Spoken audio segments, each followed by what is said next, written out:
10 dreadful deaths in the Bible. Number 10. King Eglon's guts. When the ancient Israelites did evil in the eyes of the Lord, things tended to get a bit messy. Due to their disobedience to God, a wicked foreign king called Eglon was given power over them. Uniting local tribes, he attacked Jericho, conquered the city, and ruled over the Israelites for 18 years. This did not sit well with the Israelites. When they begged God for forgiveness, he sent them Ehud to act as their savior.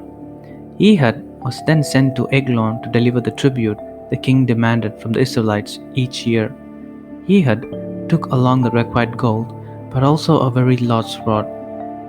After paying the tribute, Ehud asked for a private meeting with the king. Ehud had a message from God, which was delivered in the form of a rod. The Bible tells us that Eglon was a very fat man, and as he arose from his throne, he had plunged the sword into his belly so deep that the king's fat closed over the hilt.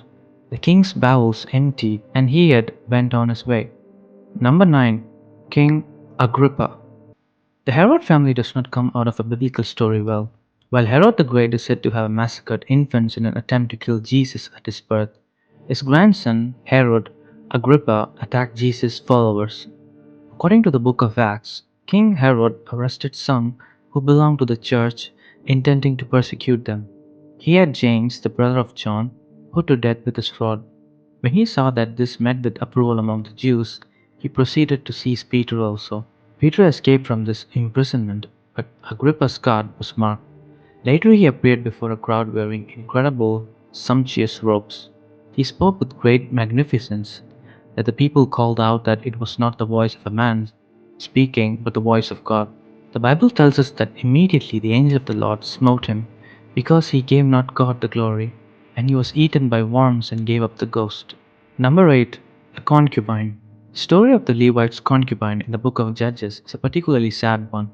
Although it deals with the death of a woman, simply referred to as the concubine, she does not speak at all in the narrative. This concubine belonged to a Levite but returned to her family. Apparently, after this being unfaithful to her husband, the Levite came looking for her and was welcomed into her family house. But he wanted to return to his house with his concubine. On the journey back, they were offered hospitality by another person. But while they were enjoying themselves, some of the wicked men of the city surrounded the house. Pounding on the door, they shouted to the old man who owned the house, "Bring out the man who came to your house so we can have sex with him." Their host tried to dissuade the wicked man by offering them his virgin daughter and the concubine instead, but they still wanted the Levite. The Levite pushed his concubine out of the house, where she was attacked and raped throughout the night. Number 7. Elisha's bears. No one likes being mocked by a group of children. Even those with the patience of a saint can be sorely tested by kids being naughty. The prophet Elisha maybe went a bit too far when he punished a particularly unruly group. In 2 Kings, as Elisha was walking along one day, a group of lads came out from the city to shout names at him. People can be rather sensitive about a receding hairline, and so Elisha cursed the boys in the name of the Lord. Immediately, two she-bears appeared and tore 42 children to shreds. This no doubt taught them a valuable lesson in their final agony-filled moments. Number 6. Jael's tent peg. Deborah was one of the judges of the Israelites and one of the great strong women of the Bible.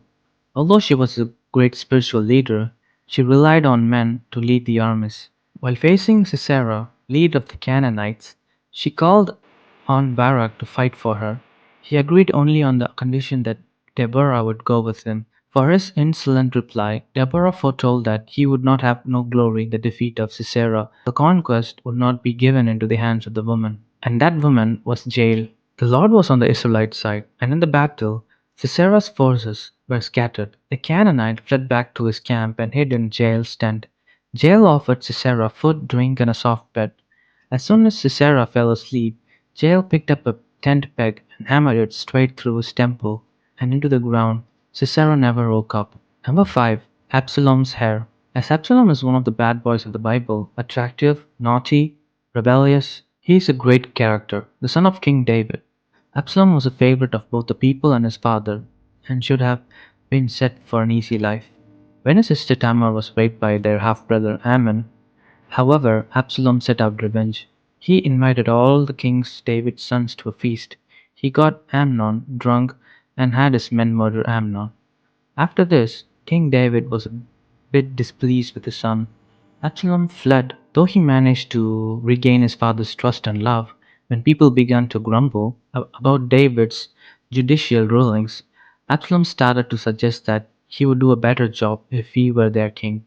With his new supporters, Absalom declared himself king.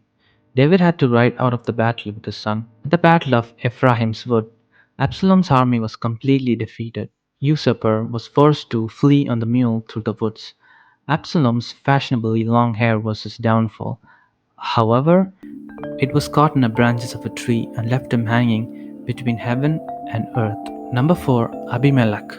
All families have their little squabbles, but the sons of King Gideon could really have used some family counseling. When Gideon died, his son Abimelech decided that he would have to act fast if he wanted to get ahead. Going to his mother's family, he borrowed enough money to hire a group of rogues, went to his father's place, and murdered his 70 brothers. Only his brother Jotham escaped the bloodbath. He cursed Abimelech and all that who followed him. Abimelech was not an ideal king, as he tended to be brutal and made war against his own people. He once burned 1,000 civilians, including women and children, to death in a fort to kill the rebels inside within them. When he besieged the city of Thebes, however, the women would not let Abimelech immolate them. The king had fought his way towards the high tower where most of the people were hiding. As Abimelech prepared to set the tower on fire, one of the women above dropped a millstone on him, scattering his skull. Number 3. Lot's wife. Sodom has a bit of bad reputation. Even God found the city a bit too much, and so one day he decided to destroy it. After meeting with Abraham and haggling a little over the exact number, God agreed to save the city if 10 good men could be found dwelling in it. God then sent 2 angels into the city to search for any good men. At the gate of the city, they met Lot, who insisted that they come into his house for hospitality. Unfortunately, the more wicked men had seen the 2 angels entering Lot's house. Surrounding it, they demanded, "Where are the men who came to you tonight? Bring them out to us so that we can have sex with them." Lot decided that this was a bit too much, but not wanting to leave the crowd unsatisfied, he offered them his virgin daughters instead. The crowd had come for the angels, however, and tried to force their way in, but the angels struck the crowd blind. Then the angels told Lot to take anyone he cared about out of Sodom, for the city was to be destroyed. Everything should have been well for the Lot's family as they escaped from the city, while God rained sulfur down on it. But Mrs. Lot, who remained unnamed in the text, made the mistake of looking back. For her curiosity, Mrs. Lot was turned into a pillar of salt. Number 2. Falling asleep in a sermon. Even the best preacher can sometimes lose his audience, and the Apostle Paul was no exception. One man was literally bored to death by St. Paul. One day, St. Paul came to the Christians of Macedon and Greece, and so had to deal with them. As often happens at dinner parties, conversation got carried away. We are told that St. Paul spoke until midnight, with servants having to bring out many lamps. Listening to the talk was a young man called Eutychus, who had been himself on a window ledge. Perhaps inevitably he began to close his eyes and finally fell asleep, promoting falling out of the window and dying on the ground 3 stories below. St. Paul rushed out and told everyone not to panic, before declaring that Eutychus was in fact alive, and miraculously he was. Number 1. Plague of snakes. When people think of the biblical plagues, they tend to focus on the ones sent by God to get Pharaoh to release the Israelites from slavery. In fact, the Bible is full of plagues. Perhaps the most dramatic one is the plague of snakes, sent to teach the Israelites not to complain about the conditions in the desert when they were free of Egypt. Apparently, the people whined to Moses. They asked, "Why have you brought to us out of Egypt to die in the wilderness? There is no bread, there is no water, and we detest this miserable food." God did not like this questioning of his plans, and so sent a multitude of venomous snakes among them. Many people were bitten and killed. The people cried out for Moses' aid, and he prayed for them. God spoke to Moses and said, "Make a snake and put it up on pole. Anyone who is bitten can look at it and live." So Moses made a bronze snake and put it up on a pole. When anyone was bitten by a serpent and looked at the bronze snake, they lived, which was perhaps little comfort to those who had already died.